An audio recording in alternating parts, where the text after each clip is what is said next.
Você é americana. Bom, gente, boa tarde. Vamos começar a nossa primeira mesa? Essa mesa vai dar abertura ao seminário Corpo, uma fantasmagoria de nós, que está acontecendo sábado e domingo, 26 e 27, aqui no Ateliê Paulista. A primeira mesa é com as pessoas artistas Mônica Palazzo, Laila Terra e Cris Cass. No dia de hoje, a gente vai começar com a fala da Mônica.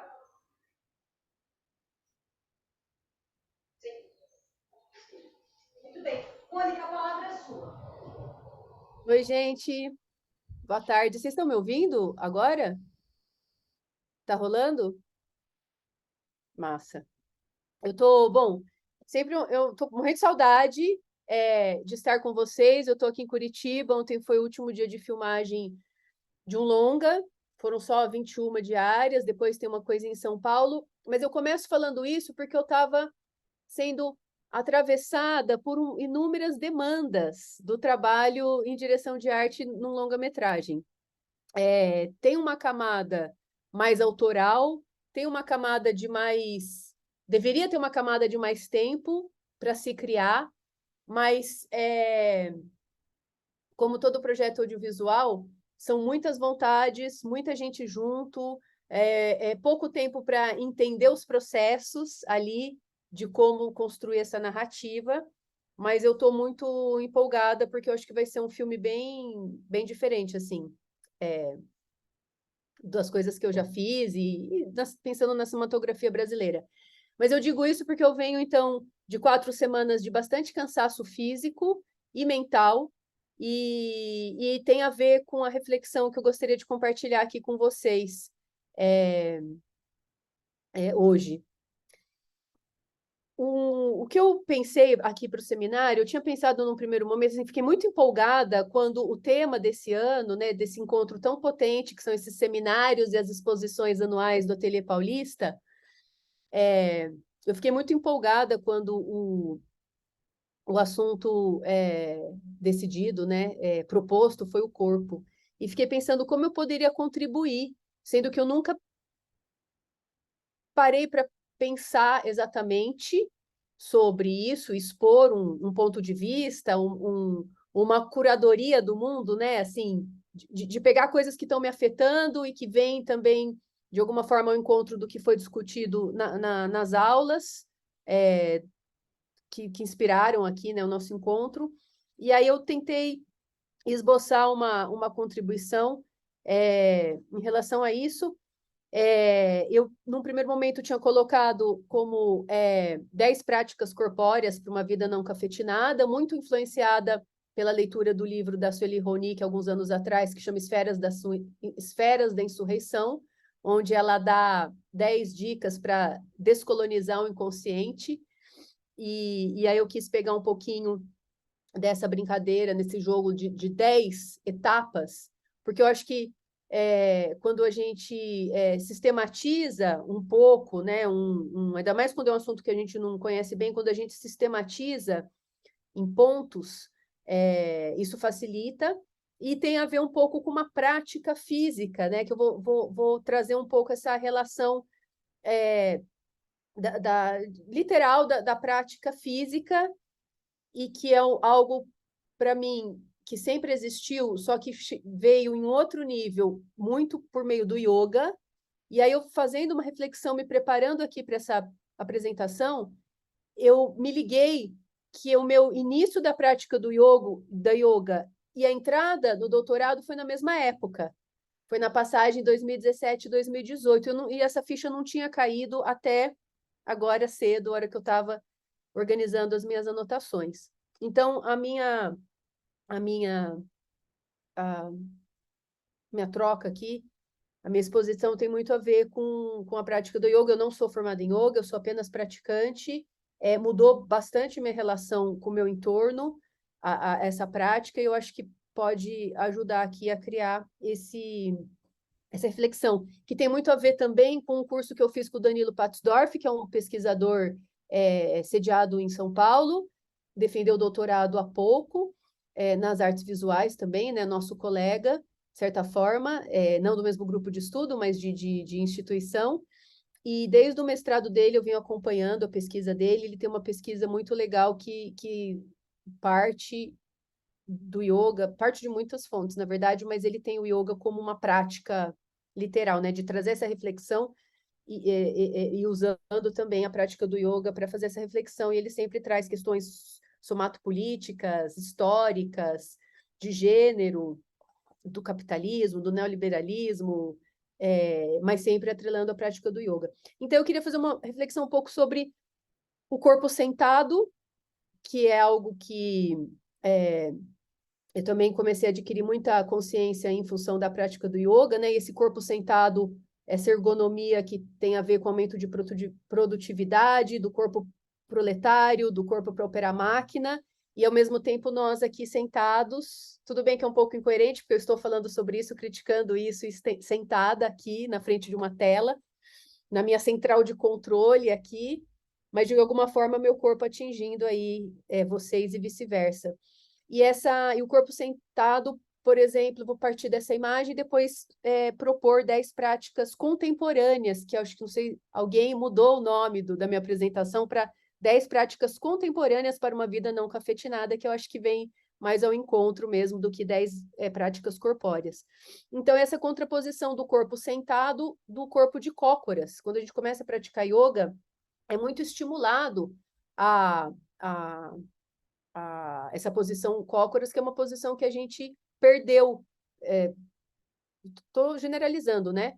Mas a gente, nossa sociedade brasileira, pelo menos perdeu, urbana, que fica sentada na frente do computador, nos carros, no metrô, perde um pouco essa posição do cócoras. E com isso faz com que a gente perca também força em dois músculos que não são, obviamente, trabalhados, que é o ilipsoas e os isquiotibiais. O ilipsoas é um músculo que vem daqui assim, eu não sou da área né, da fisiologia, mas isso é um ponto bem básico, assim, importante para entender o que eu estou querendo dizer, que é uma coisa que pega mais ou menos aqui, e os isquiotibiais é aqui atrás. Então, o corpo sentado, ele não estimula esses dois músculos. Esses dois músculos são muito importantes para atividade, né? Para sair correndo, para inspirar um tônus, né? Nas nossas pernas. Claro que tem outras coisas também que esse mundo do corpo sentado, o mundo das telas, faz também, né? Que é atrofiar, né? Yoga tem muita coisa de abrir o peito, e com todo com a simbologia também que isso tem para como a gente, né, recebe, né? Diferente de você receber uma notícia assim, de braço cruzado, meio corcunda. Não, o yoga tem muitos exercícios que sempre procuram abrir, e eu acho que essa coisa de a gente estar sentadinho na nossa central de controle aqui, televisão, computador, celular, faz com que a gente também né, o corpo curva, a postura muda, a gente fica, né, com o pescoço, né, mais abaixado, atrofia a mão. Então, eu queria pegar essas duas imagens para propor aqui algumas práticas, essas 10 práticas contemporâneas, que eu acho que elas acabam, de alguma forma, eu acho que acaba trazendo também, de novo, formas para a gente se estar disponível, né? Porque eu acho que a disponibilidade também é algo que a gente está cada vez, talvez, perdendo. E eu acho que o yoga também traz essa de você estar disponível e no limite presente. E antes de falar das 10 práticas, tem um outro ponto que eu queria trazer, que é essa quantidade de informação que nos atravessam, que é algo que me afetava desde a época do mestrado, quando eu propus uma videoinstalação. Na época não tinha WhatsApp, eu já existia smartphone, mas não tinha WhatsApp, então a gente não era tanto atravessado por muitas outras demandas, mas eu criei um ambiente, um cenário, que era uma sala de estar, com uma grande projeção eletrônica de uma cidade, e muitas telas, tela de TV, a tela do computador, a paisagem, tela, janela, no meio da minha apresentação, não no meio, mas para o final eu pedi para uma amiga me telefonar, para eu atender o telefone no meio da apresentação do mestrado, e eu não esperava que isso ia render tanto, assim, para uma crítica mesmo, né, de como a gente atravessar, o pensamento, na verdade, uma consciência de como a gente é muito atravessado por inúmeras demandas, por inúmeras urgências. Então, de 2009, que foi quando eu defendi o mestrado para cá, isso só aumentou. E eu acho que esses atravessamentos de outras urgências faz com que a gente se desconecte de uma presença, de uma disponibilidade, de um tempo próprio da criação artística.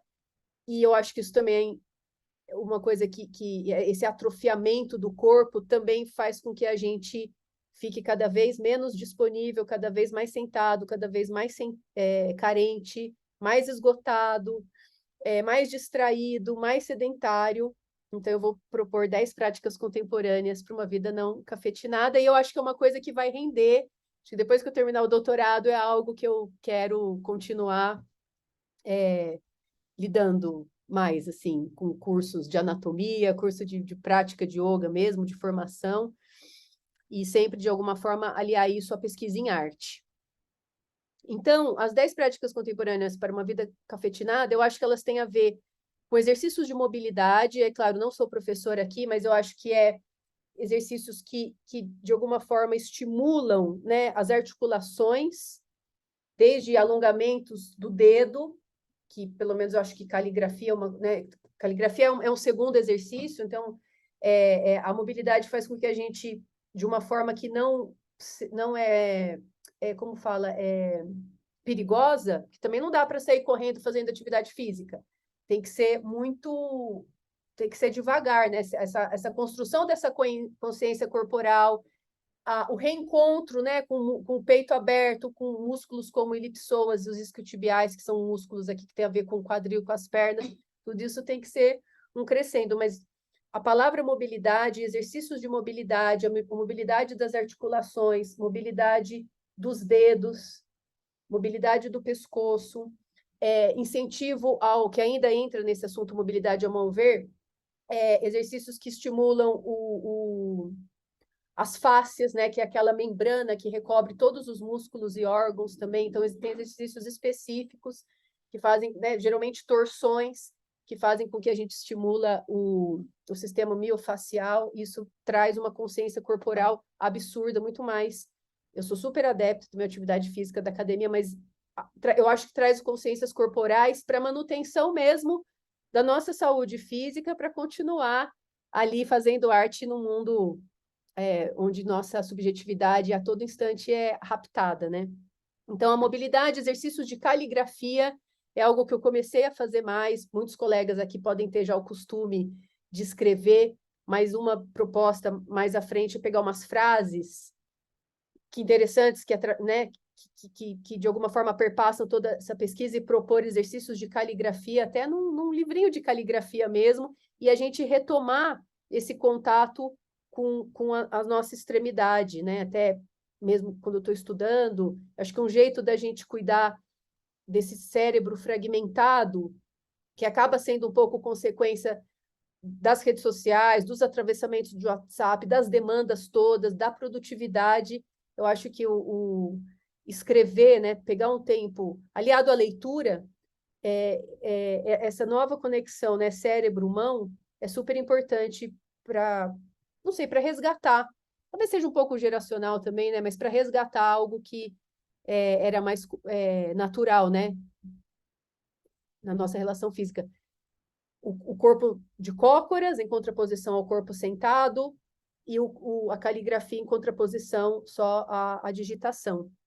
Uma outra prática que eu acho bem importante é um recolhimento, é a prática do recolhimento, que eu acho que tem muito a ver com a energia elétrica, com as telas, com a fisiologia, com os ciclos circadianos. De alguma forma, a gente tentar respeitar, né, o nascer e o pôr do sol, que é algo que foi super, como fala, que foi se modificando, né, desde a invenção da luz elétrica, a partir do momento que a gente tinha luz dentro de casa, e mais ainda com o celular, né? Não levar o celular para a cama, que o povo da medicina chama isso de higiene do sono, porque agora você tem uma luz que vai direto na sua retina até 1 minuto antes de fechar o olho para dormir. Então, esse recolhimento das telas, eu acho que é uma outra forma da gente conseguir resgatar alguns encontros que a vida contemporânea nos impede, assim, de ter devido a urgências, às produtividades, aos atravessamentos dos dispositivos tecnológicos de comunicação.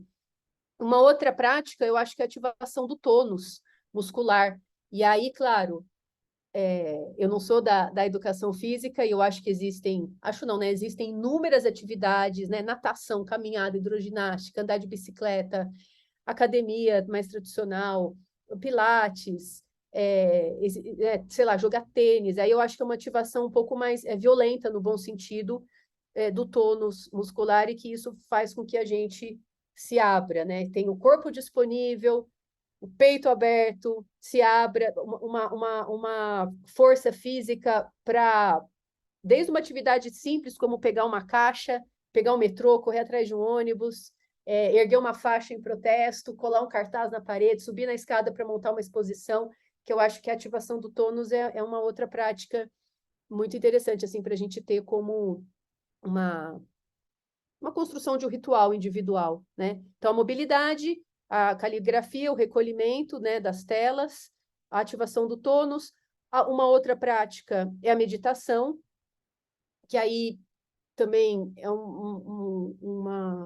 é muito difícil, eu acho, meditar. A gente está todo... De novo, urgências, atravessamentos faz com que seja cada vez mais difícil ficar 5 minutos assim de olho fechado. E aí a prática da meditação tem toda uma serinha de regras muito simples que colocam a gente disponível, né? Uma delas é, por exemplo, tentar ficar sentado no chão de cócora sem encostar, evitar ficar deitado para o corpo estar ali ereto. Isso tem muito a ver também com uma tonificação do abdômen, que acaba sendo inconsciente, uma contração do abdômen. A gente ficar ereto, geralmente de olhos fechados, numa posição confortável, e se concentrar na respiração. Então, tem um exercício muito simples. Eu até pensei em puxar uma meditação aqui, mas acho que eu queria agora espumar aqui esse pensamento para usar como cama elástica para desenvolver essa pesquisa mais para frente. Mas tem um jeito de começar a meditar muito simples, que é contar a respiração. Então, geralmente, fecha os olhos e conta. Inspira 1, expira 1. E tenta ir até 10. Inspira 2 e expira 2. Geralmente, na meditação, a gente começa a pensar coisas e aí a gente entra no pensamento. Então, essa coisa de se concentrar na respiração é tentar chegar até 10 sem desviar o pensamento. Se perceber que perdeu a conta, volta no 1. Tem um outro exercício de meditação que é você imaginar como se fossem nuvens passando ou carros passando numa estrada. E não se apegar numa nuvem, ou não pegar carona num carro. A hora que você perceber que você desviou o pensamento e focou, tenta voltar. Então, não é não pensar em nada, é não se apegar aos pensamentos. E a prática da meditação, eu acho que vai ao encontro disso que eu estou falando, como uma forma da gente habitar o momento, que seria acho que ajuda a habitar o momento. Não que necessariamente a meditação faz você habitar o momento, mas habitar o momento é você estar completamente presente, concentrado naquela atividade única, sem tentar se desconectar, não deixar mais nada atravessar, ficar concentrado. E eu acho que é uma prática também cada vez mais difícil, mas que é ajudada pela prática da leitura, né? Então, acho que a meditação, a leitura e o habitar o momento são 3 práticas que estão completamente conectadas. E a leitura tem uma coisa, ainda mais leituras em livro físico. Tem um livro muito legal, que eu não li inteiro, mas que eu tenho falado assim para as pessoas, que é O Cérebro no Mundo Digital, que é de uma, se não me engano, neurocientista estadunidense, e que ela fala sobre os benefícios da leitura e a contraposição da leitura no papel e a leitura na tela, né? A leitura mesmo no Kindle, que tenta simular. Então, a leitura, ela conecta tantas partes do nosso cérebro juntas, e eu acho que ela não, né? Essa Marianne Wolf fala sobre isso, e eu concordo, eu acho que ela ativa a empatia. Então, leitura e empatia eu coloquei no mesmo conjunto de prática. Então, seria, só rememorando, mobilidade, caligrafia, o recolhimento das telas, né? E o respeito aos ciclos circadianos, ativação do tônus, que aí seria a atividade física mais tradicional, assim, mais óbvia, que seja lá qual for ela, que existem inúmeras, meditação, leitura, empatia e habitar o momento. Então, a gente está em 3 ali, né? E habitar o momento é até, tipo, regando uma planta, cuidando da terra, lavando uma louça. É um jeito, né, que se diz, um tipo de meditação ativa, mas é você estar ali concentrado, habitando o momento. Aí tem uma outra prática que seria a 8ª, mas eu estou um pouco em dúvida nessa hierarquia, que é a contemplação, eu chamei de contemplação rural litoral, que pode ser urbana também, numa praça, que aí tem a ver com conectar a terra, né? Estar descalço, sobretudo, de preferência, nesse momento de contemplação rural litoral ou numa praça, que é dar esse tempo de afastamento e não ficar no celular na praça, mas ficar numa praça ou, na medida do possível, no alto do privilégio de poder sair da cidade e espairecer em algum lugar fora do urbano. Eu estou chamando isso de contemplação rural litoral. Então, que é esse entorno, porque você pode, né? Na meditação, em teoria, você pode meditar em qualquer lugar. Habitar o momento, você pode fazer em qualquer lugar, tipo, apenas existir, né? Ali. Mas a partir do momento que você sai, né, do seu habitat do dia a dia, sobretudo indo para uma paisagem, como eu falo na minha tese de doutorado, um abraço do mundo que não é aquele do dia a dia, que não é urbano, você está abraçado por árvores, sobretudo você está com o pé na terra, eu acho que te coloca ali, né, nessa 8ª prática, que é a contemplação, que eu estou chamando de rural litoral. E aí tem mais 2 que vieram hoje. Parte delas, 5 delas, eu já tinha pensado antes, ao longo, né, das 2 semanas, quando a gente definiu o tema quando eu defini o tema, e estava ali participando das conversas, né, que são essas mais óbvias: mobilidade, meditação, a caligrafia, ativação do tônus, essas eram as mais óbvias. E eu acho que eu estou chegando em 2, que seria a 9ª e a 10ª, o toque, que eu comecei a refletir muito sobre o toque, como as pessoas não se tocam muito mais. Eu sinto isso. Eu acabei de estar, de repente, 4 semanas filmando com 30, 35 pessoas, convivendo e reparando que eu sou uma pessoa que toca muito as pessoas e percebo algumas poucas pessoas que me tocam muito. E eu acho que hoje também tem essa coisa do toque, do assédio, que aí fica, eu me senti aqui nessa produção, nesse limiar, né? Até que ponto eu posso tocar, de eu perceber alguns, sobretudo homens, assim, que me tocavam sem querer, já pedia desculpa. Então, eu sei que é um limite muito tênue e muito delicado, mas puxando de novo um pouco o que eu tenho aprendido com o Danilo Patsdorf, ele tem uma prática, uma performance, uma ação, né, que ficou parada durante o auge da pandemia, né, ano retrasado, ano passado, que eu acho que agora ele está voltando, que é um massageaço, que é onde ele estimula as pessoas ali no mesmo ambiente se massagear. E eu acho que a nossa sociedade, né, a coisa do abraço, do toque, isso é uma coisa que eu preciso refletir mais, mas eu, por ser uma pessoa que sempre toco, eu estou tentando tocar cada vez mais e estou pensando, e estou vendo que as pessoas se tocam cada vez menos. E aí a última prática, que aí já tem a ver com uma medicina, e eu não tenho autoridade nenhuma para falar, só vou falar agora como uma pessoa que pratica isso, que são estratégias antioxidantes, anti-inflamatórias, imunológicas, e que seria assim, né, aí é pôr para dentro mesmo, algas, própolis, os shots da medicina ayurvédica, cúrcuma com pimenta preta. Eu acho que isso é uma coisa que dá para buscar, claro, com profissionais, com nutricionistas, mas é algo que eu percebo que muda muito a minha disponibilidade, não só tipo o café, né, que tem aquele pico de cafeína. Então, tipo, o Guaraná Cipó tem cafeína, mas ela vai soltando ao longo do dia.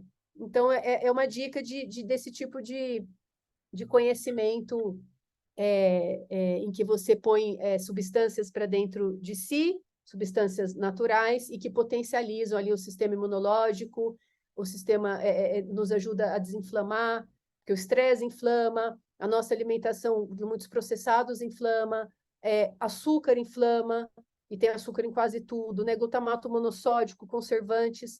Então, acho que a partir do momento que a gente começa a olhar para essas estratégias anti-inflamatórias, antioxidantes, imunológicas, a nossa consciência, assim, em relação à saúde também muda.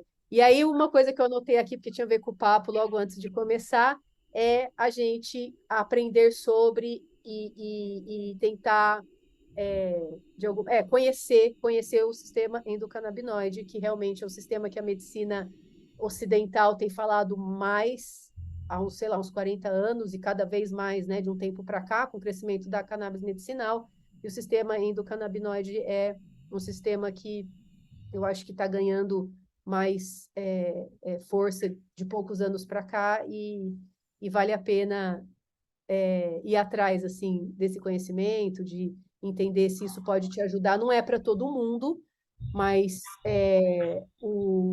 tem uma grande porção de ajuda ali. A gente ativar o sistema endocannabinoide com a ajuda de profissionais nos ajuda a desestressar e eu acho que ajuda a pôr em prática essas 10 práticas contemporâneas para uma vida não cafetinada, que buscam uma maior disponibilidade no nosso corpo físico e estimula, a meu ver, o estado de presença nesse mundo muito louco que faz com que a gente seja atravessado por demandas que às vezes nem são urgentes. É um pouco isso, gente. É informal, é uma coisa que está nascendo muito em função da provocação que a Branca e o grupo de estudo fez, e que eu acho que eu vou dar continuidade de alguma forma. Obrigada pela atenção e pela oportunidade, pelo espaço aqui de falar um pouco sobre isso. Mônica, muito obrigada pela sua fala, viu? Eu acho que eu vou deixar os comentários para a nossa discussão. Só acho que uma coisa que eu quero pontuar que é bacana, que o que a gente está fazendo aqui, de fato, é da ordem da reflexão mesmo. Então, é mais do que chegar com respostas e com resultados e análises, é colocar perguntas para a gente discutir em conjunto. Acho que isso é muito o propósito dessa reunião de pesquisadores que a gente faz. Então, isso é muito bacana, é muito positivo. Muito obrigada pela fala, Mônica. Eu vou passar agora para a Laila. Laila, a palavra é sua.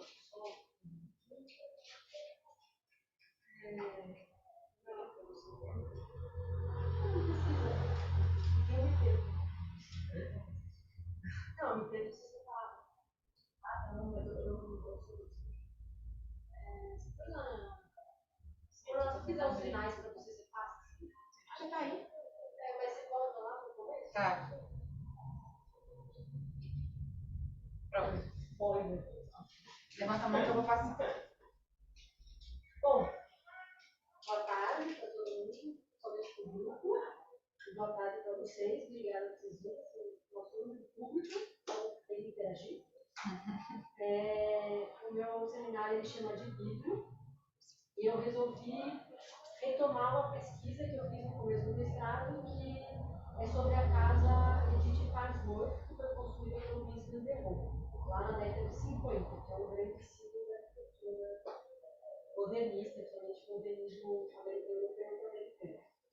Então, antes eu queria começar a pensar o seguinte: aqui na TV, quando estamos fazendo esse conjunto de fala, de exposição, de seminário, parece evidente que nos encontramos cercados de objetos de todos os tipos. Cadeiras, mesas, sofás que sustentam nossos corpos, ou servem de apoio para o copo de água da Paula, ou então nossos cadernos de anotação, os computadores, as canetas, os mouses, os fios. Já propõe um exercício. Vamos fazer um exercício de imaginação. Imaginemos por um instante que cada um desses objetos desaparecesse, como que por encanto, deixando apenas o chão de cimento, o teto e as paredes vazias. O que podemos fazer nesse espaço, a não ser ficar de pé ou andar sobre o cimento? Uma sala ou uma TV sem objetos, poderíamos concluir que seria um espaço inabitável. Para que ele esteja pronto para qualquer atividade, deve ser mobiliado.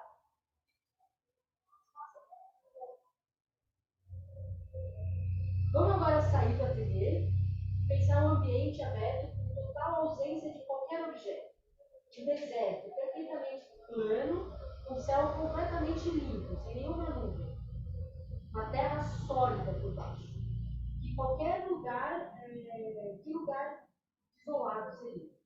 Da mesma forma que o cimento do ateliê serve apenas para andar e ficar de pé, o chão da terra também permitiria apenas isso, caminhar.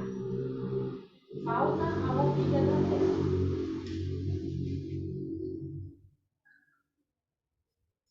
Vamos agora sair da terra, vamos agora deixar esse isolamento para dar uma volta ao ar livre. Nosso caminho nos leva a uma mata, cercada de troncos, galhos, plantas rasteiras, plantas trepadeiras, arbustos, flores. O espaço agora, o ambiente agora está repleto. Mas está mobiliado? Está repleto de objetos? Durante a construção da casa Farnsworth, Mies van der Rohe, o arquiteto, ele insistiu em colocar a mobília na qual lhe convinha, na qual seria a mais adequada para aquele projeto arquitetônico. Edith, a contratante, dona da casa, negou essa proposta, negou, e ocupou a sua casa com seus próprios móveis, já usados, já desgastados.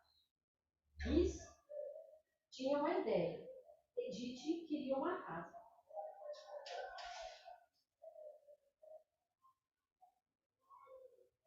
O amanhecer, eu vou ler um poema. O poema da Edith Farnsworth chama Artefato. O amanhecer estava perto de sua manhã quando acordei. Ouvi algumas criaturas voadoras atingirem o painel. De vidro ao lado da minha cama, pancada e vibração. Por um momento, pancada e ritmo. Asas desnorteadas sobre o vidro. Não havia luz.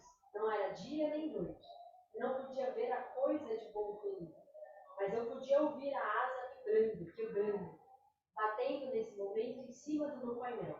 De vidro, porque não recua ou morre. As asas invisíveis estão escorregando para baixo do painel. As penas lascas agonizam em vão. Os momentos passam e na grama abaixo há minha esperança e morre. A obra construída foi construída entre os anos de 1950 e 1951. Importantes modificações do projeto original de 1947. A casa é construída a 30 metros da margem do rio do Fox River, na cidade de Plano, no estado de Illinois. Fiel a seus princípios, Mies van der Rohe projetou um paralelepípedo de 9 metros por 23 metros, construído com uma palafita de 1,5 metro acima do chão, para resistir às cheias do rio. A casa, de um pavimento só, é constituída por uma estrutura externa de aço de vigaí e perfis de vigaí. Os perfis de vigaí, eles são, ao mesmo tempo, esteticamente expressivos e estruturais. Entre eles, ligando o piso e o teto, a casa está toda rodeada por grandes painéis de vidro. Isso abriu os ambientes à paisagem circundante. A forma geométrica utilizada pelo arquiteto propunha gerar uma relação centrífuga com a natureza. Sua proposta tinha como objetivo construir um abrigo em seu estado mais simples, como o próprio Mies van der Rohe afirmou. Se você vir a natureza através das paredes de vidro da casa Farnsworth, ela ganha uma significância muito mais profunda do que se fosse vista desde o exterior. Dessa maneira, se diz mais sobre a natureza e ela se torna parte de um todo maior.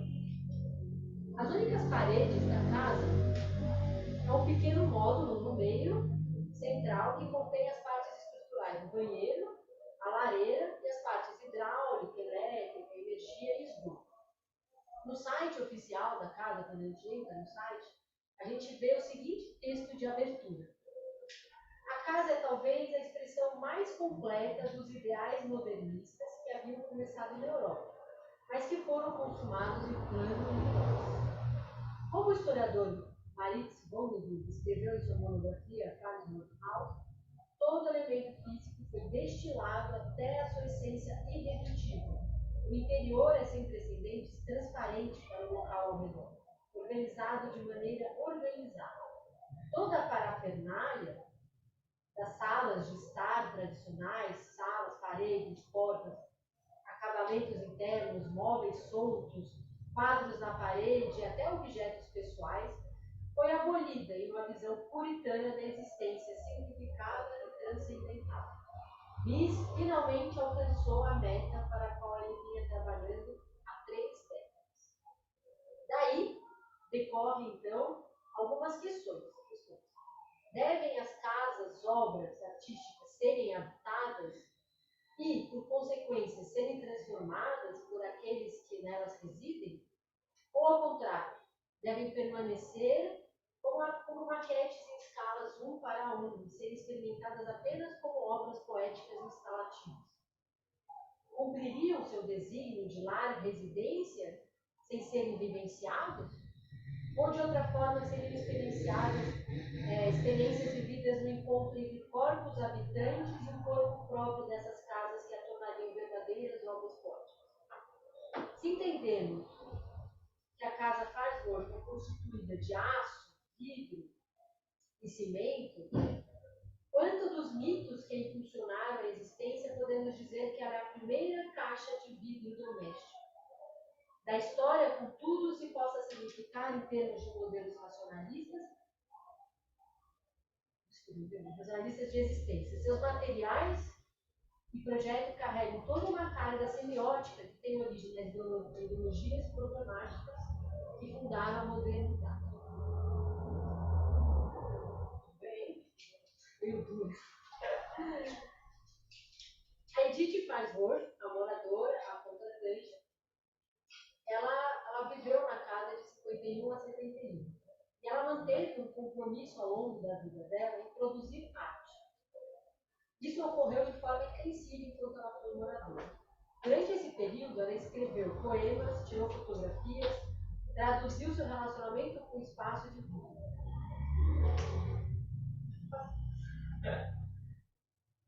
Suas fotografias contrastam com as fotos oficiais.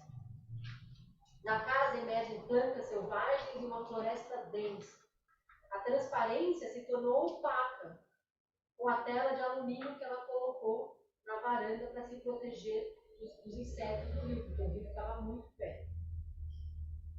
As folhagens, as trepadeiras selvagens se enroscavam nas vigas de aço e as teias de aranha se emaranhavam nas estruturas aparentes. As janelas de vidro nas fotos alternam entre transparência e espelho, prisma e jogo de sombras, com a luz do sol que transpassava entre as folhas e os galhos. Essas fotografias ilustram percepções de Edith sobre a domesticação violenta da natureza. Ela própria diz: algo aconteceu com a natureza. Ela se tornou secularizada e até domesticada. Hoje, ela esfrega um focinho na vidraça. Os poemas de Edith Farnsworth contribuem com uma percepção de beleza a partir da vivência do ambiente. A casa de vidro surge nas obras não como cenário ou objeto neutro. Ela é o sujeito que proporciona as experiências de contemplação e que ativa os acontecimentos. Os poemas avaliam os eventos transitórios que a casa proporciona. O pássaro bateu em sua janela, no poema Artefato Feliz. A casa surge como algo que provoca experiências. O pássaro caído na grama, com suas asas quebradas, morto. A interação com a casa dá ao impacto do animal uma conotação de termo. A contradição da casa modernista, uma obra a ser versus de uma casa sem experiencial. E aí, citando o Bachelard, vamos no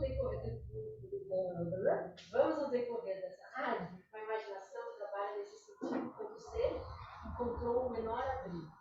Veremos a imaginação construir paredes, com sombras impalpáveis, e comportar-se com ilusões de proteção ou, inversamente, tremer atrás de um grande muro. Duvidar das mais sólidas muralhas. Em suma, na mais interminável dialética, o ser abrigado sensibiliza os limites do seu abrigo. Vive a casa em sua realidade e em sua virtualidade, através do pensamento e dos sonhos. Após a venda, a Edith vendeu a casa em 1972 para um milionário colecionador de casas de arquitetura, o Peter Palumbo. Após a venda, o novo dono, Peter Palumbo, a casa passou por um grande processo de restauro e o novo proprietário contratou a empresa do neto do Luiz Van der Rohe para fazer esse projeto de restauro. E aí, seguindo a projeção original do avô, foram colocados os móveis originais propostos por Luiz lá em 1950. Toda a parafernália da Edith foi eliminada, fazendo com que a casa retornasse em 1951. Uma abstração. O projeto nunca foi pensado para ser habitado. A vida iria estragar sua transcendência. Sua imaterialidade e espiritualidade não estavam na proposta de um simples habitat, dedicado à contemplação da natureza, mas retornava à sua condição de obra de arte histórica, objeto museológico, uma casa modernista dos anos 50. Uma maquete em escala real de representação de uma arquitetura no estilo internacional. Ao retornar à sua condição inicial como modelo de paradigma estético ideal, ganhou um sentido mítico. A história vivida por Nela, por Edith, precisou ser apagada. O passado foi sequestrado, mascarado e esquecido. O mito ocupou a realidade. Então, nesse exercício que eu fiz com vocês de questionar tais discursos, surgem duas questões que se entrelaçam. A primeira, uma delas, diz respeito à contradição entre a função essencial de uma casa, obra lá, a casa-lar, e a função poética de uma obra modernista, objeto de museu. E outra segue por um caminho de indagação em relação aos discursos utilizados para sustentar e fundamentar esse discurso. Os recursos utilizados para fundamentar os discursos. Essa segunda questão significou, no caso da Casa Casuarth, apagar a sua história de trajetória de casa habitada, manchando a imagem da mulher que a contratou.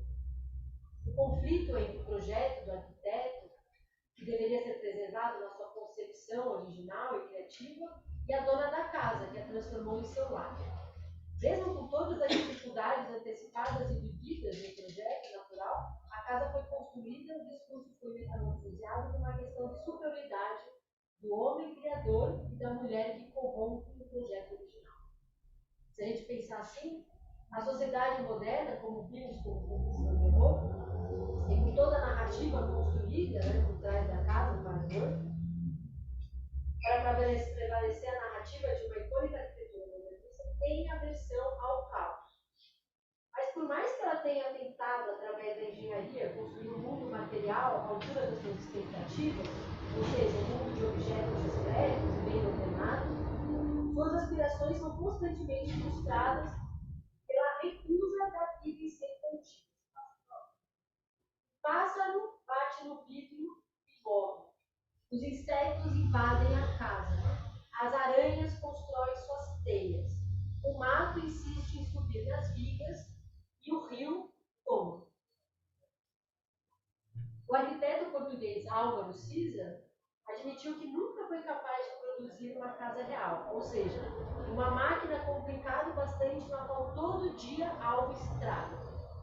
A casa real nunca fica pronta. Ela exige de seus moradores um esforço contínuo de reforço face ao vai e vem dos seus habitantes, humanos e não humanos. Isso além do clima, da chuva, do vento, do sol, da maresia. A água da chuva pinga sobre o nosso telhado e alimentando os fungos que ameaçam decompor a madeira. As canaletas ou a claraboia cheias de folhas apodrecidas. Legiões de formigas invadem os espaços escuros e quentes. As abelhas fazem cera, mel e colmeia em nossas roupas.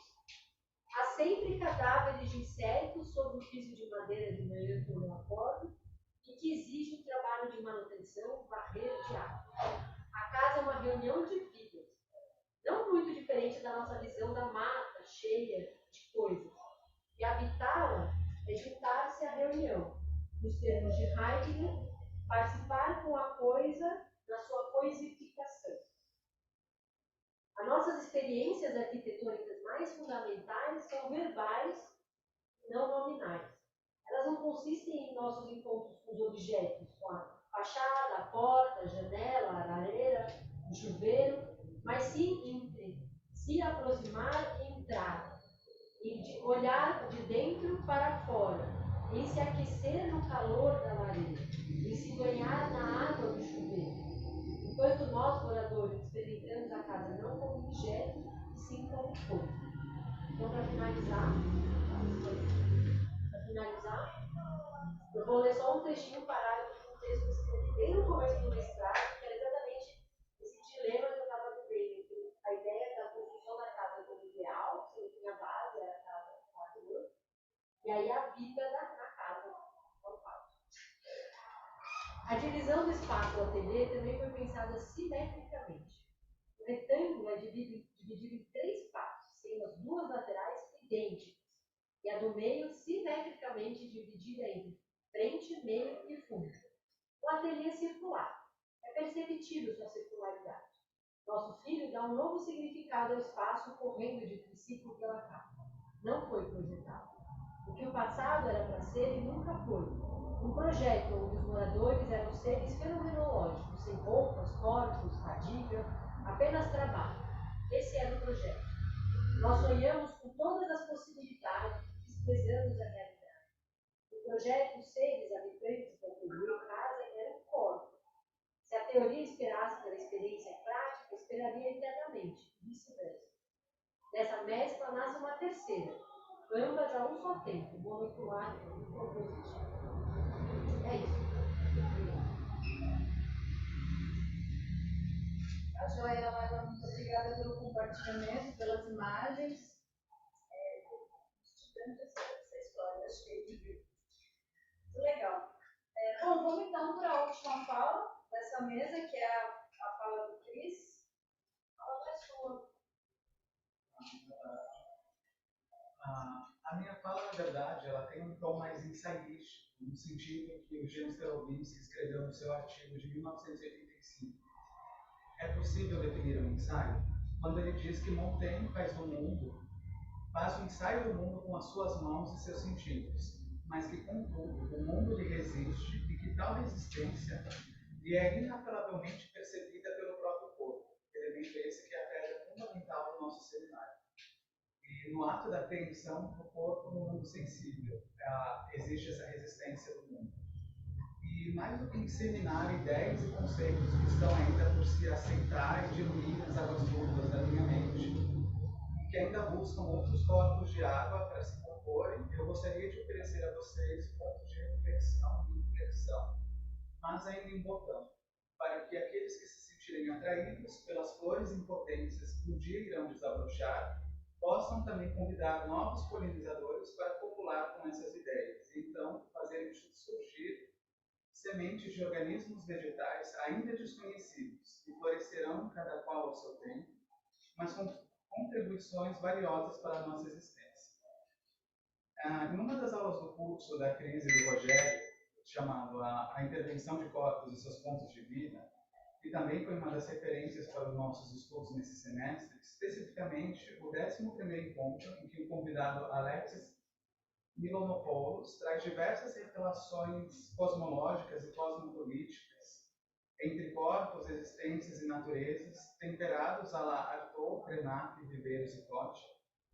Ele nos apresenta diferentes associações onde o ser humano, sendo esta expressão ser, não como ente, mas como seu sentido verbal, é colocado em xeque como uma circunstância determinada a partir das relações que se estabelecem entre organismos. Um agenciamento de forças em tensão, de modo que o homem, entre aspas, pode deixar de ser humano e as outras coisas que não são podem se tornar.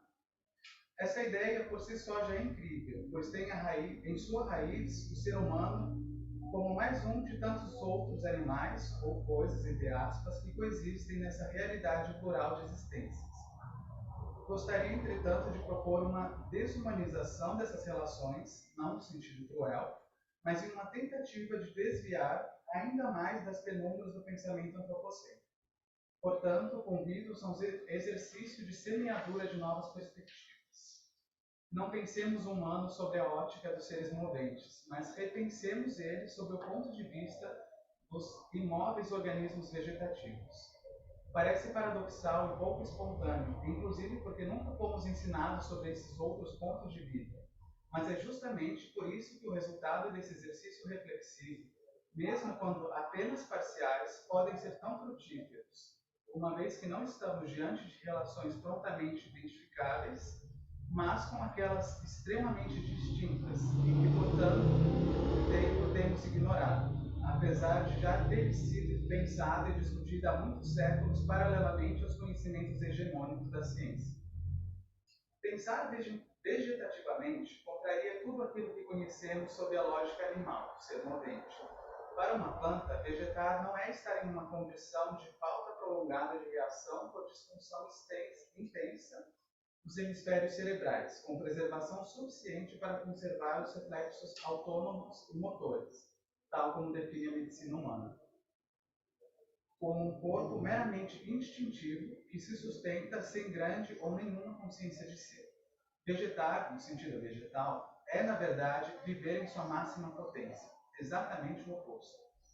É um ato que não só se resume a meramente realizar trocas gasosas a partir da energia solar e produzir seu próprio alimento, existindo automaticamente nesse ciclo de funções biológicas como um ornamento na paisagem que o cerca.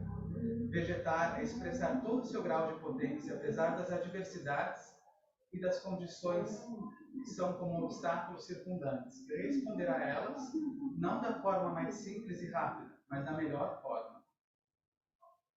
Mesmo que para isso seja preciso mudar toda a sua estrutura a partir de uma reflexão profunda e complexa sobre como continuar expressando essa potência, reinventando a si mesmo, enquanto organismo que não apenas existe, mas acima de tudo resiste.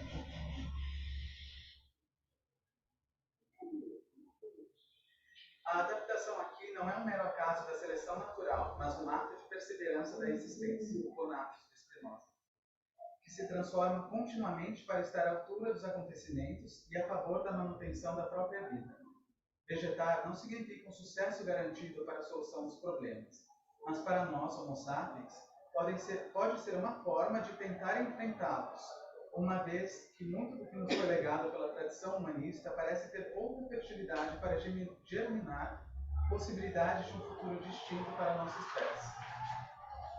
Stefano Mancuso, cientista, escritor e especialista em neurobiologia vegetal, nos apresenta em seu livro Revolução Vegetal, um novo modelo para o futuro, uma nova série de fatos e pesquisas científicas botânicas pouco conhecidas, mas que vem ganhando grande destaque nos últimos tempos, e a partir da recente retomada dos estudos bioinspirados nesses seres vegetais, e também faz um resgate de correntes científicas alternativas que caíram no esquecimento durante muito tempo, por proporem ideias semelhantes em seu tempo.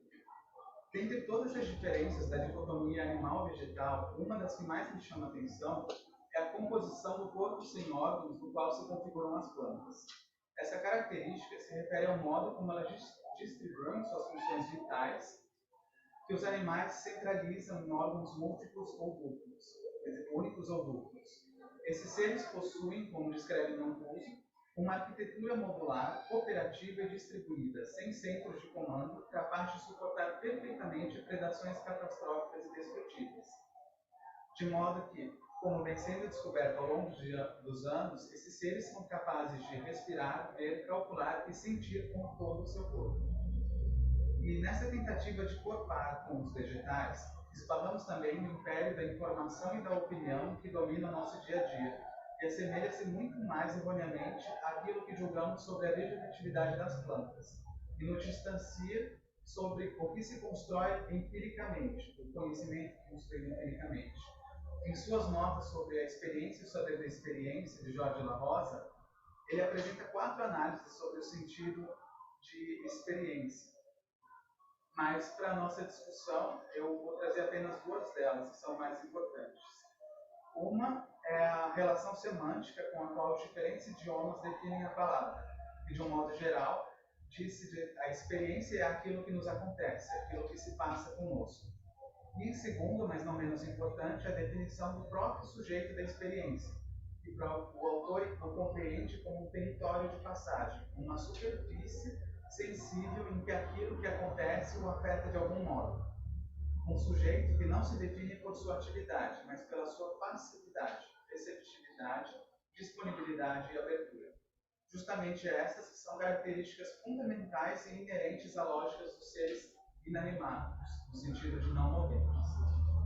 Outro ponto importante mencionado por Mancuso e em diálogo com o conceito abordado anteriormente é a oposição das soluções encontradas pelas plantas em relação aos animais para os mesmos problemas. Claro que muito se deve à separação evolutiva de ambos. O último ancestral viveu há cerca de 600 milhões de anos, momento em que, emergindo das águas, a vida conquistou a Terra. E eles passaram a tomar caminhos distintos.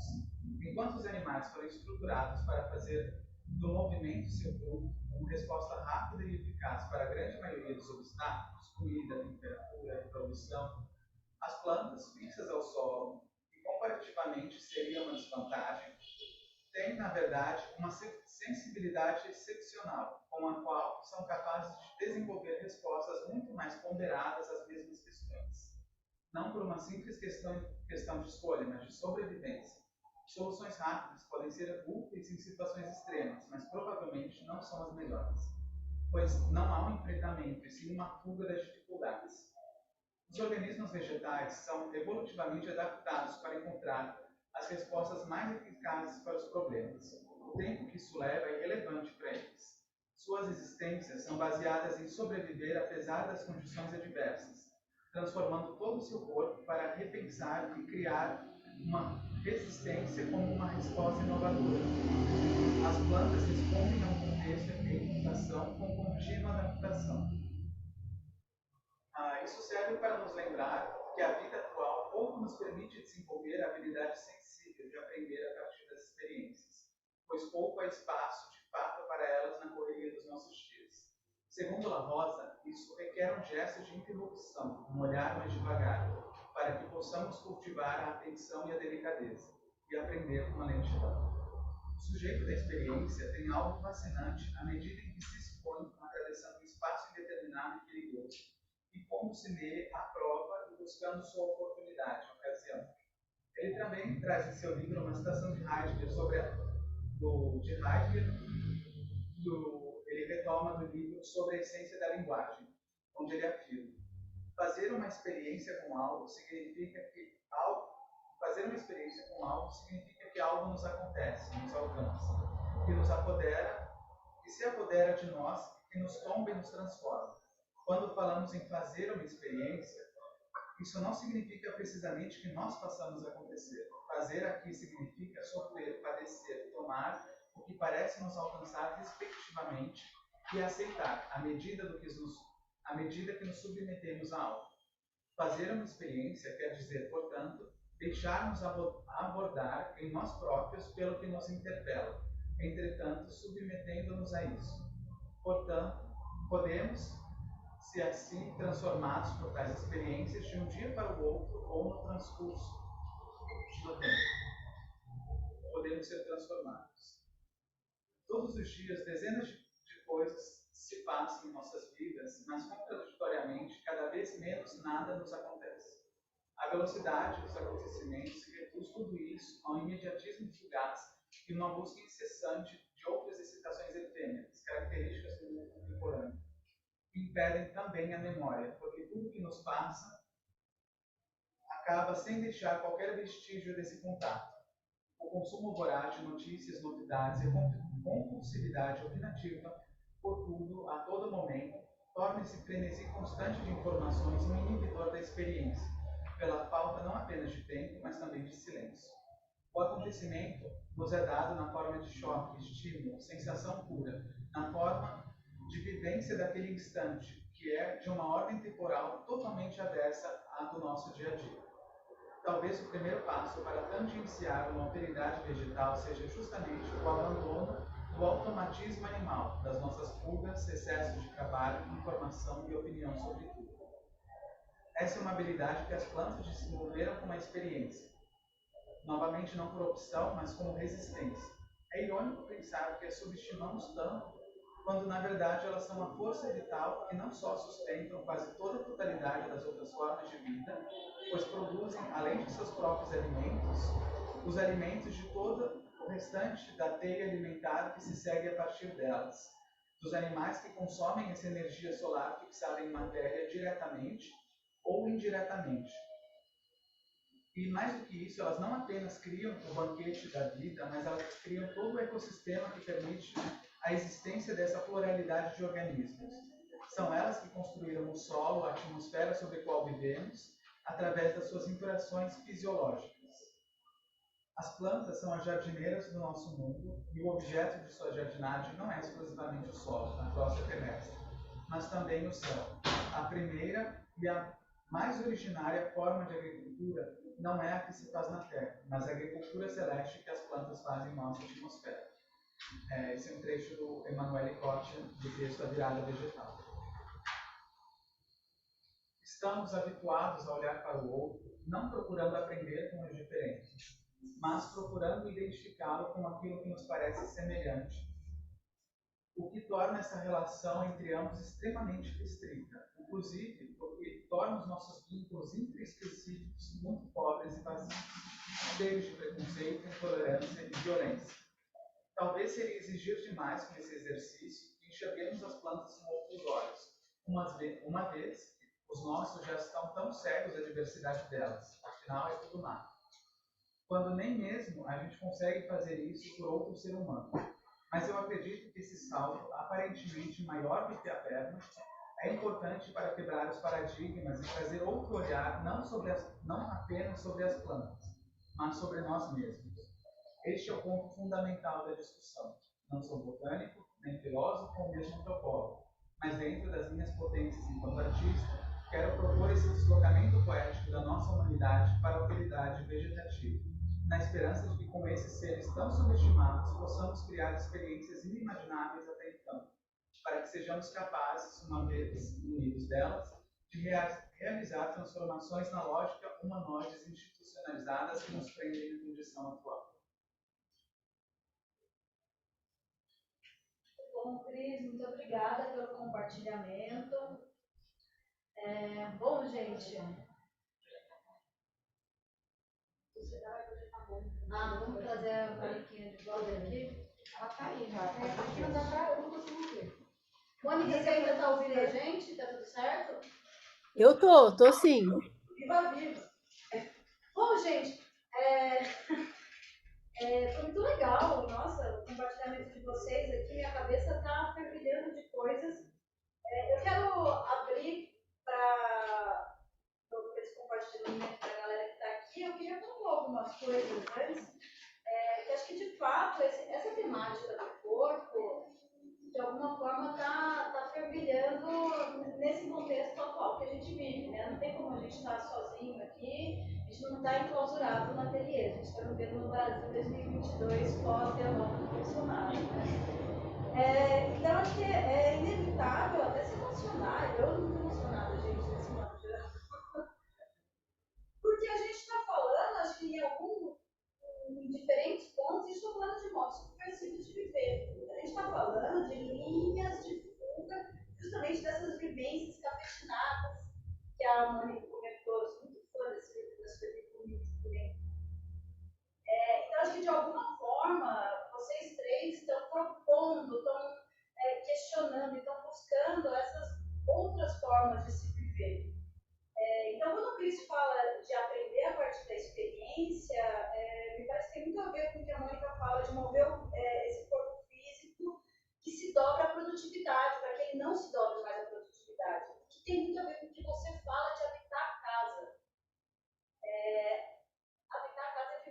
deixar vestígio na casa. Uma casa muito organizada não mora ninguém, né? Eu acho que esse corpo que se move da Mônica, que ela comenta, né, em nada deve ao corpo que vegeta. É linda essa outra concepção do vegetar, que não é pejorativa, né? A gente, nessa sociedade capitalista, produtivista, a gente coloca o vegetar como vegetar no sofá, né? A coisa da preguiça. E, pelo contrário, acho que nada tem isso. É revolucionário essa outra forma de organização. O vegetar me parece da ordem do coletivo, do colaborativo, do compartilhado. E nada também deve a esse corpo que vive na casa. Então, a gente acha que de diferentes formas, vocês estão falando de coisas que dizem respeito a linhas de fuga, a diferentes formas de viver, assim. Eu acho que me traz vários questionamentos, várias perguntas, que acho que a gente está fazendo aqui é da ordem da reflexão mesmo, né? Eu queria, não sei, abrir com algumas perguntas para a mesa. Se vocês querem perguntar antes? Posso, 2, 3, né?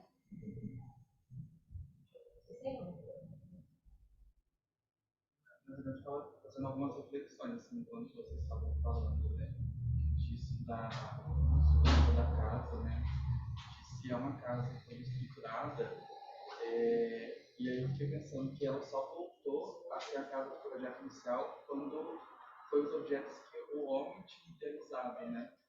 Então, eu fico pensando, então é como se aquele momento que a mulher que morou lá, que quis levar os móveis, mesmo que não combinasse com o ambiente, mas que era a cara dela, parece que foi negado, assim. Foi aquele momento que eles quiseram apagar, assim. Não sei se foi essa reflexão também, se chegou. Não foi isso mesmo que aconteceu. Eles efetivamente tiveram essa atitude de apagar, eles tiveram que omitir uma história. É como se a Edith nunca tivesse vivido nessa casa. E ela que contratou, ela que ajudou a projetar, né? E ela que potencializa a casa, que escreve os poemas, que faz os diários, que a casa vira casa. E aí é muito interessante, porque no site oficial, até novembro do ano passado, quando você entrava no site oficial, a casa que aparecia era a casa refeita, né, reformulada, né, reformada pós-Edith. E eles apagavam a história da Edith, você não viu nada da Edith. Falava assim, a Edith faz morto, contratou o Luiz da Ferro. E aí, a partir daí, não tinha mais nada. Tudo que você ia procurar sobre a casa, aquele trecho que eu citei do Vanderbilt, que faz uma biografia da casa fazenda, ele destrói a Edith e depois tem um biógrafo que vai escrever sobre o Luiz Vanderbilt, que ele xinga a Edith. A Edith é xingada, chamam ela, falam que ela tem uma aparência equina, que ela era apaixonada por meus livros para processo, né? Porque tem problema de dinheiro e tal, ela processa o discreto. E aí ficam falando que na verdade ela era apaixonada, e aí processa porque ela confundiu as coisas. Então, eles fazem de tudo para apagar a história da Edith, para prevalecer aquela ideia daquela casa, né? E prevalecer a linhagem da arquitetura. Só que agora a gente está num nó, deu um nó. Por quê? E tem o Michel Pollack, que é o historiador, que fala da história dos silenciados, né? Que é, por exemplo, o Benjamin fala de escovar contra pelo. Escovar histórias com a contra pelo. Apareceu alguma coisa? O site oficial, porque agora eu escrevi esse texto, eu sinto que a energia foi, eles não leram, mas eu escrevi, vai ser publicado agora o texto. Eu usei como base uma historiadora americana, arquiteta, que escreve, mas vai ser publicado na Moraes Barbosa, Comissão Moraes Barbosa. Essa semana, E aí eu usei como base uma arquiteta americana, que é um doutorado dela, que vai discutir essas questões de gênero na história, né?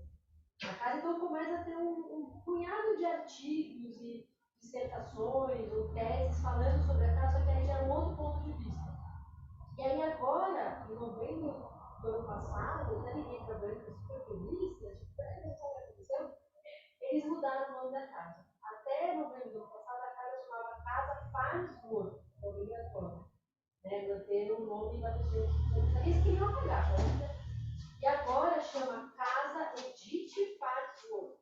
E aí virou um nó. O que eles fizeram? Eu acho que eles tiraram todos os móveis do Palum, os móveis que eram os originais do Van Gogh, jogaram fora. Mas tiraram, eles apagaram esse buraco, de 72 a 2021, eles apagaram essa história como se nunca tivesse acontecido e colocaram os móveis da Edith, como se fosse lá em 1951. Só que não tem os móveis originais, então eles pegaram móveis similares, aí eles colocam, ó, no design tal, a Edith sempre nas fotos tinha isso, tinha aquilo. Então eles fizeram um cenário para trazer a casa de 1951, apagaram a história do povo, quer dizer, fica sempre uma história apagando a outra, sobrepondo a outra. Eles não deveriam ter feito assim, deveriam ter dito, explicado e ter deixado as duas situações, né? Porque a gente consegue ver as duas camadas e ver. Até 2021 existia uma cultura de história machista, nacionalista, etc. Que é e agora mudou, porque eles estão começando a reescrever a história, né? Escovar contra pelo, então tem essas duas possibilidades. Então virou um nó histórico, uma luta, sabe? Agora eles jogaram tudo pro outro fora e compraram tudo pro outro da Edith. Fizeram a mesma coisa que foi feita. Mas é muito maluco essa história da casa. E a casa alagou. Tem várias. Casa alagou, o rio subiu? Eu pus ali, a Edith não queria construir a casa do lado do rio. O Van Gogh queria, porque tinha a ponte, a estrada, porque todo mundo visse a obra dele. E ela queria o bem enorme, não tinha só aquele espaço, uma colina, tinha. E aí insistiu e pôs lá, só que é do lado do rio. Ele calculou lá em 50, 1,5 metro, o rio não passa. Só que agora com Aquecimento. alagou, destruição total, eu mostrei as fotos, caos, não vai alagar cada vez mais. Tudo porque ele queria levar o Brasil em vez de respeitar o desejo. Eu acho interessante porque pensando a casa como corpo, como um corpo vivo, como o nosso corpo é uma sociedade de células, de seres estranhos que não têm o mesmo DNA que a gente. A gente tem órgãos que não têm o mesmo DNA, a mitocôndria não tem o mesmo DNA nossa, é um outro ser que compõe, que habita. Então, nesse sentido, eu acho que mesmo a inundação é um acontecimento, né? Porque a casa e o rio se compuseram. Do ponto de vista humano, pode ser ruim, porque você tem que entrar de barquinho na casa, né? Mas quem sabe se tivesse um barquinho ali e tal. Então, essa experiência da casa, põe, tira, vive, não vive, ou mesmo a sua, né? Com a mesma casa que já expandida para outros sentidos, ela é um organismo vivo. E nós somos como os mitocôndrias. Por isso que eu perguntei se eles estavam ouvindo eles, porque estavam longe da câmera, né? Mas falaram que está ouvindo bem, né? Enfim, então você tem um organismo, mas é um organismo do tipo corpo sem órgãos, falava o Deleuze lá, quer dizer, de potência, ou como o vegetal. Eu faço uma relação muito grande da casa, desse corpo vivo que é a casa, com o que falou o Cris, porque ela também não sai andando na casa, mas ela é viva e ela produz relações também, né? E ela pode não fazer fotossíntese, pode não produzir alimento nesse sentido, mas ela produz vida, né? Fazendo outros tipos de relação, de trocas energéticas. Então, elas são jardineiras de mundos também, como o Cris falou que as plantas são. Exatamente. Mas não conta a casa como coisa, ou como objeto. Eu acho que nem como coisa, como ser mesmo. Não, é que né? coisa Um modo de existência. No Heidegger, né? Que tem uma diferença entre coisa, ente, né? Não, ele te envolve, grande coisa, que é realmente o ser, que vive agenciamento, que agencia e está também agenciamento. Exatamente. Um cosmos de coisas. Exatamente. Então, é um corpo o terreno é um corpo que engloba a casa também. O corpo da Mônica, o corpo coisa. Me parece que tem aqui uma vivência, a gente considera uma valoração dessas na sociedade uma coisa antropocêntrica, né? Como se a gente tivesse ser humano, tivesse que se mover, o ser humano que se move está hierarquicamente acima de todas as outras coisas. Aí a gente desconsidera a potência desse vegetal, né? Eu entendo a casa como uma personagem. A minha formação inicial é em cinema, né? A Mônica sabe disso, né? Cenário em cinema, a gente fala que o cenário é um personagem. No sentido de interfere na narrativa. É personagem porque interfere na narrativa, porque faz narrativa. Interfere na nossa vida. A casa é corpo que envelhece. É isso que a Branca fala, né? Essa casa é corpo que envelhece. É como se a gente, isso que a Laila contou de apagar determinados períodos, é como se a gente apagasse décadas da nossa vida. Tem essa coisa da musealização que em termos temporais, é muito maluco, né? Porque quando você musealiza, você ingessa aquilo no tempo e no espaço. Como se fosse possível, de alguma forma, a gente estancar aquela vivência. Mas não estanca. A casa envelhece.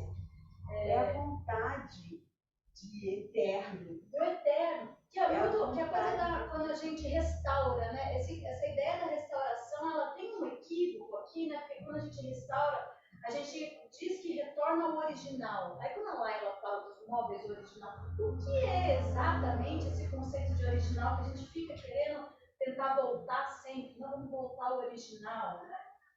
Essa é a palestra de ontem do Lapujade. O passado é passado. É passado. A gente nunca vai voltar